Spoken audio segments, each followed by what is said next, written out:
Welcome to our channel Ranjan study centre. आप सभी का हमारे चैनल पे स्वागत है। आज ये वीडियो अपडेट में लेकर आया हूँ ज्योग्राफी भूगोल क्लास 10 का एक इम्पॉर्टेंट क्वेश्चन के ऊपर लेके। क्वेश्चन है धान की खेती के लिए आवश्यक भौगोलिक दशाओं का वर्णन करें। वेस्ट बंगाल बोर्ड क्लास 10 के जितने भी स्टूडेंट्स हैं उन सभी का लेसन 5 से एक इम्पॉर्टेंट क्वेश्चन हर एक बोर्ड एग्ज़ाम में पूछा जाता है, जिसमें खेती से रिलेटेड किसी भी एक फसल के भौगोलिक दशाओं के बारे में पूछा जाता है। तो आज के क्वेश्चन में मैं आप लोगों के साथ डिस्कस करूंगा धान की खेती के लिए आवश्यक भौगोलिक दशाओं का वर्णन करें। वीडियो का अंत तक देखिएगा, चैनल का जरूर सब्सक्राइब कीजिएगा और शेयर भी कीजिएगा। तो धान एक प्रमुख फसल है जिससे चावल निकाला जाता है। धान को अंग्रेजी में पैडी के नाम से जाना जाता है। यह एक प्रमुख खाद्य फसल है। यह भारत सहित एशिया एवं विश्व के बहुत से देशों का मुख्य भोजन है। विश्व में मक्का के बाद धान ही सबसे अधिक उत्पन्न होता है। तो धान की खेती के लिए आवश्यक भौगोलिक दशाओं क्या क्या होनी चाहिए वो आप लोग एक एक करके नोट करते जाइए। तो पहली आवश्यक दशा धान की खेती के लिए है तापमान। तो धान का खेती सबसे अच्छा किस जगह पे होगा, किस तापमान पे होगा, ये आप लोगों का मेन ज्योग्राफिकल कंडीशन है। तो धान की खेती जो है उसके लिए तापमान उचित मात्रा में होना जरूरी है। इसके लिए 15 डिग्री सेल्सियस से 25 डिग्री सेल्सियस तक तापमान होना जरूरी है। इससे कम या अधिक तापमान जो है पौधों के लिए नुकसानदायक हो सकता है। पहला हुआ आप लोगों का तापमान। दूसरा कंडीशन चाहिए वर्षा।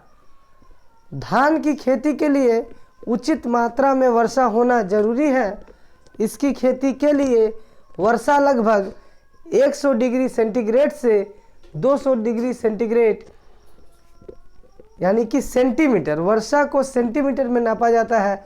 तो वर्षा लगभग 100 सेंटीमीटर से 200 सेंटीमीटर तक होनी चाहिए।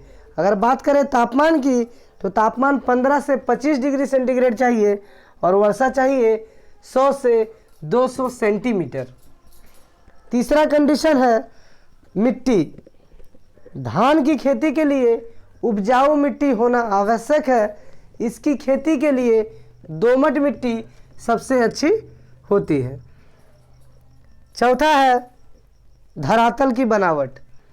धान की खेती के लिए धरातल जो है वो समतल होना काफ़ी ज़रूरी है, ताकि समतल धरातल होने के कारण खेतों में पानी जमा रह सके, तभी धान की खेती अच्छे से हो पाएगी।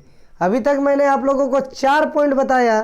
पहला तापमान, दूसरा वर्षा, तीसरा मिट्टी, चौथा धरातल की बनावट। 5वां पॉइंट में आप लोग लिख सकते हैं खाद।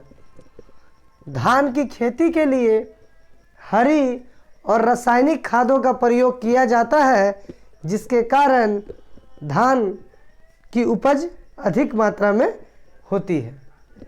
6ठा पॉइंट आप लोग लिख सकते हैं सस्ता मजदूर।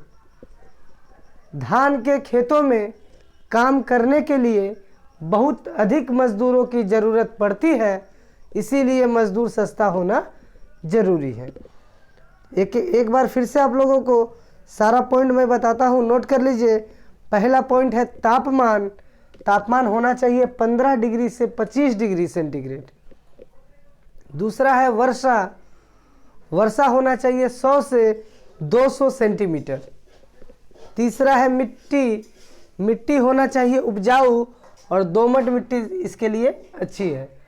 चौथा है हेडिंग धरातल की बनावट। तो धरातल की बनावट समतल होनी चाहिए ताकि खेतों में पानी रुक सके। 5वां पॉइंट है खाद। तो धान के खेते में हरी और रासायनिक खाद का प्रयोग करना चाहिए। 6ठा पॉइंट है सस्ता मजदूर। तो धान के खेतों में बहुत अधिक मजदूर काम करते हैं, बहुत अधिक मजदूरों की ज़रूरत पड़ती है इसके खेती में, तो इसीलिए मजदूर सस्ता होना ज़रूरी है।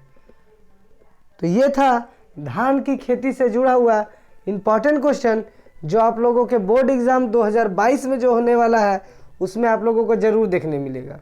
तो एक खेती से कोई भी फसल हो, चाहे वो धान हो, कपास हो, गेहूं हो, गन्ना हो, चाय हो, कहवा हो, कोई भी एक फसल का आवश्यक भौगोलिक दशा 5 मार्क्स में ज़रूर पूछा जाएगा।